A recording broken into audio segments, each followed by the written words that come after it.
village. You know, in ancient societies, if somebody messed with one person in the village, they've messed with the entire village.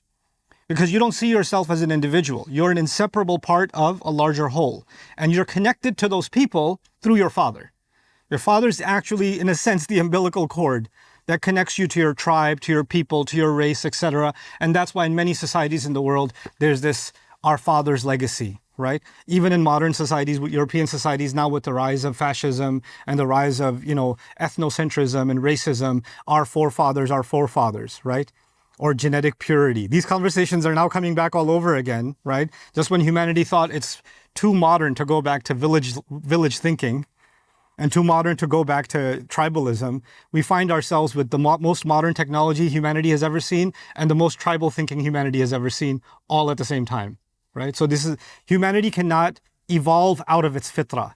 The same tendencies, the same weaknesses we had thousands of years ago are the same weaknesses we have today. You know, because we have modern technology, or because we've advanced so much, and because philosophy has moved so far, and sciences have moved so far, we have evolved. We have not evolved. It's the same exact thing. It's the same old pig with new lipstick, as they say in Texas, right? And that's all this is. So let's go back to the subject at hand. The father played a major role in my sense of self, my sense of belonging, because a father doesn't just represent one person, he represents the entire nation.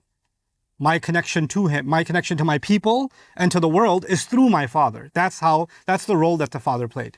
Now I want you to use your imagination with me. In ancient times, there's some pagan village and there's a father, he's taking his child to a temple to sit in front of a statue. And he's teaching his child, this is how you're supposed to sit. This is how you're supposed to hold your hands. This is how you're supposed to light the candle. This is how you put the incense and the food in front of it. And he's teaching him the adab of shirk, right? And this happened thousands of years, over and over again, right? And he gives his son 3 bits of advice. He says, number 1, this is who you are. This is a part of your identity. Never let this go. Never forget who you are. You don't have a sense of belonging if you don't do this. That's number 1. Your identity is coming from this place. The second thing he said is, all these people that are worshiping here, do you know them? Yes, that's grandma, that's my cousin, that's our neighbor, that's the butcher, that's the, all of them are here. Why are they all here? Because we are all one people, and this place makes sure that we stay united. By the way, anthropologists and sociologists will talk about religious centers of worship being communal centers, right? So communities organized around certain institutions, and one of the most important institutions communities organized around were religious centers. Because if you think of any other place of organization, education was for the elite. You guys know that. Not everybody had access to education. The farm is not a place to hang out. The farm is for work, for the farmer. The market is buying and selling, and you leave. You're not socializing, you're just buying and selling, right? The courtroom is for when you have a problem. The hospital is when you're sick. Where do you gather and you actually get to know families and you get to meet, and there's no other higher purpose or higher problem involved? Right? And that was the few places. Either there were places that were questionable, like, clubs and night places and things like that, or there were places of worship. So worship centers throughout societies became the center of civilization in many ways. It's not a surprise that in European society, for example, we don't see many lofty castles, even that survived in Europe now, but the churches are much more grand than any castle. Right? Way more investment goes into churches. In the ancient ruins of the world, you don't see many castles surviving, but what do you see surviving? Ancient temples, right? It's a phenomenon in the world. But anyway, so he tells his child, listen, this is how we stay connected with our community. You're a part of these people, they're a part of you, one for all and all for one. Your identity is here, and your association. These are the people that are loyal to you. Never leave this place. Leaving this place is the same as leaving your people. This is your sense of connection. And the third thing was, I know, son, you have some wishes and hopes and desires of your own. And if you ever want to accomplish what you want, first of all, your hopes and desires will never come outside of a certain, fathers used to put a boundary on your hopes and dreams. And that boundary was like the boundary of the tribe and of the temple. So if you have hopes and dreams, they better be within this fence, right? But now that you're within this fence, for example, you're only going to marry within this village, or you're only going to do this job because your father did this job, things like that. They would set a fence, right? Now that you have, and even if you have within that fence some desires, ask this idol in front of you whatever you want, because if you don't learn to ask the right way, you're not going to get what you need in life. You're not going to marry the girl you want to marry or the guy you want to marry. You're not going to make money. You're not going to get the house. You're not going to get those things. You better learn to ask properly. So this is about your own goals. 3 things: identity, association, connection, and goals. Those are the 3 things that he would give his son advice of when he would take him to the temple. This was the role of the father. But then let's fast forward. We're not living in ancient times. The Industrial Revolution already happened. And when it happened, millions of people left villages and left large family systems where you used to live next to your grandma and your uncle and everybody else. And you used to see your father, morning, night, and evening. Now the son has to go work in a factory in England, or he has to go somewhere else, travel for work. And yet more and more people had to move into cities, industrialized cities, where they can't even afford to live with their entire family. They can barely afford to live by themselves. Many people, to get their head start, they can't even get an apartment by themselves. They have to have 4 or 5 roommates. I know places in the world that I've been to where taxi drivers take turns renting 1 bed. Like one of them is driving, the other one's sleeping, the other one's driving, they can't even afford more than that bed. That's it. That's all they got. That was the new world. And now and did that have an effect on the connection between people and their families? Absolutely. In the billions. Absolutely, around the world. And the more industrialized you want to become, the more educated you want to become, the more professional you want to become, naturally, the more separated from your family you're going to get. Because back in the day, the father used to go to the farm, and who was he taking with him to the farm? He was taking his son to the farm. He's going to go to the well, he's going to take his son to the well. They were always together. There was this bond between the father and the son. That's no longer possible because now the son has kindergarten, preschool, kindergarten, school, after-school programs, soccer practice, He's got all, and the dad's got board meetings and business trips and 2 different lives. That's no longer possible. And so a separation started happening. And then came a next revolution, just like the Industrial Revolution changed the way the world works.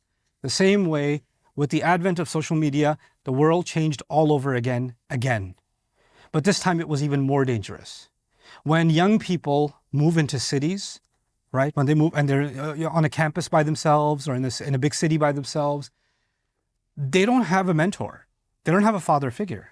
They don't have someone to guide them and help them, right? So they can fall into bad habits, bad company, they can mess up, they can veer off the path, right? But they still know, and somewhere in their heart, they still know my real mentor or my real values are somewhere. They're back in the village. Some connection is still there. What did social media do? If you remember, I don't want you to speak because it's a khutbah, the father brought his son to a temple and said, this is your identity. These are the people you're connected to. And this is the place where you will learn to achieve your goals and ask for your goals. These new machineries came into our lives, these little devices with these apps that connect us to billions of people around the world. And now these devices started telling us about our own identity. You start identifying yourself with people that feel the same as you or look like you or you want to look like them. And your sense of value, your sense of self, your sense of where you belong in the world, your place, what you hate, what you love, an algorithm is now constantly pushing on you values that thousands of years ago, a father used to have that role. Now this machine has that role, right? And then it was a sense of belonging. Now you could live in an apartment building next to your next door neighbor. You don't know them for 10 years.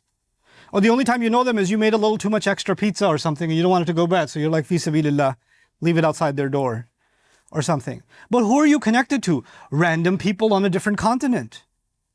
Or you're part of a WhatsApp group, or you're part of a Facebook group, or you're part of this or that. And you're connected and you feel a sense of belonging virtually that you don't feel physically. The people in your actual proximity, you're much less connected to. The people in your virtual proximity, right? This is the new temple where people congregate. People used to congregate in the ancient temple physically. This became a place where people congregate and people of similar ideas people used to follow the preacher or follow the guru or follow whoever. Now we follow the influencer and we all congregate behind the influencer and he gives his pulpit speech and we all follow and share and like, and it's same old pig, new lipstick. You see what I'm saying? This is I love that expression, lipstick on a pig. Texas has some wild wisdoms. This is one of them, right? My second favorite one, just bil munasaba, I'll share it with you. They say crazier than a cat in a nut bucket.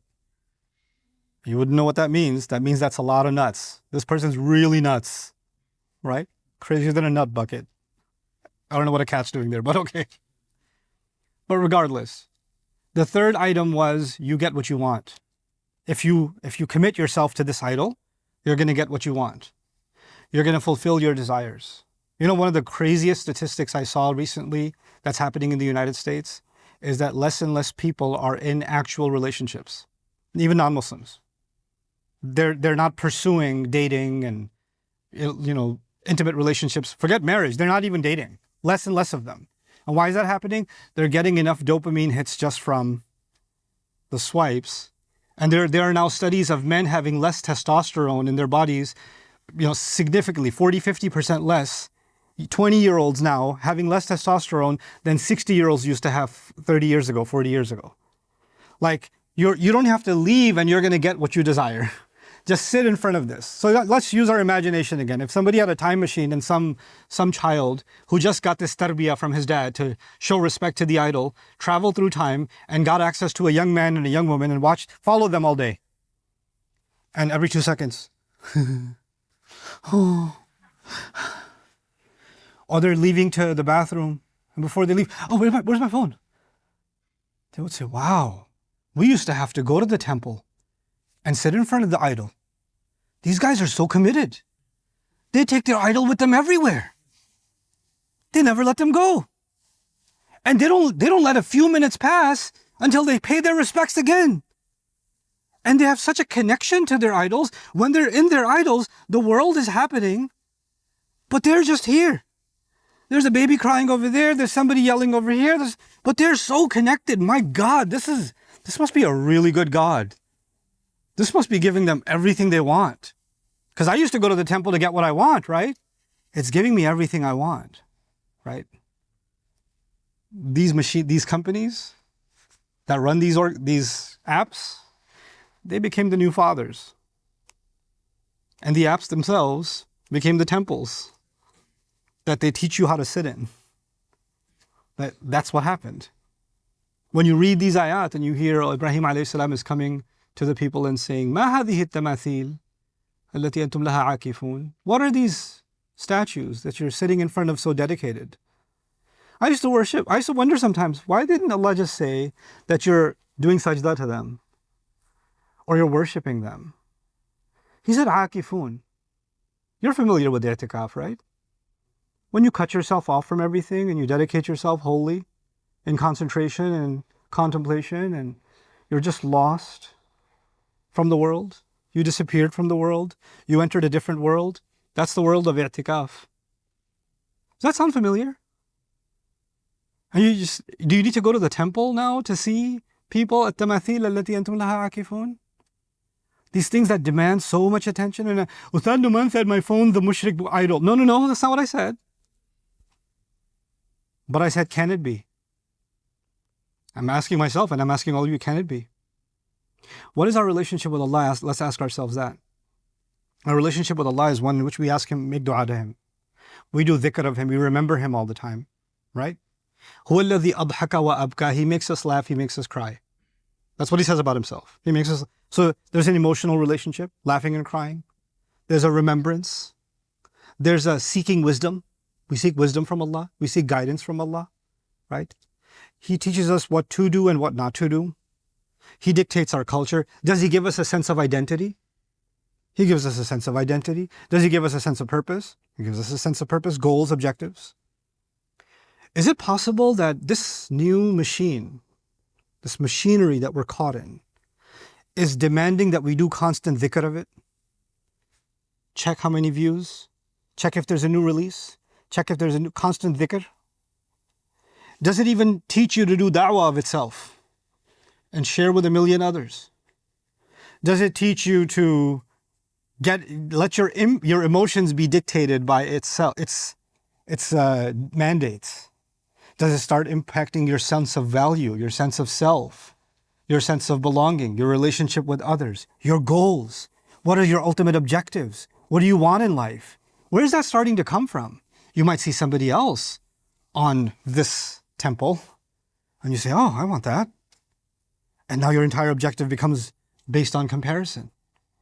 In fact, this is so powerful. Allah teaches us how to view the world. He shapes our view of reality. He shapes our view of truth and falsehood. Is it possible that these devices are now starting to shape our entire definition of truth and falsehood? Somebody actually decides what is true and what is false based on the temple they enter with a tap of the finger. Is that possible? Is that what's happening? So when I'm inviting all of you to engage in real contemplation of the Quran and to actually ask yourselves, when you read that they replied, we are sitting here in dedication to these idols. They replied to Ibrahim alayhi salam that we saw our fathers doing this. Our fathers instructed us to do this. Well, the role of the father has disappeared. Isn't that where I started? And many of the roles the father used to play, now there are companies that want to benefit from your attention that are playing that role. They've become the father. The conversation has changed. So we have to read the Quran and we have to understand what it meant at that time and how does that reality apply to our time. What is it exactly commenting on? I pray Allah Azza wa Jal makes us a people of contemplation, a people of tadabbur, a people that can see reality for what it is. Allahumma arina haqiqat al-ashya'i kama hiya. Ya Allah, show us the reality of things as they actually are. Barakallahu li wa lakum fil Qur'an al-Hakim wa nafa'ani wa iyyakum bil ayati wa dhikr al-Hakim.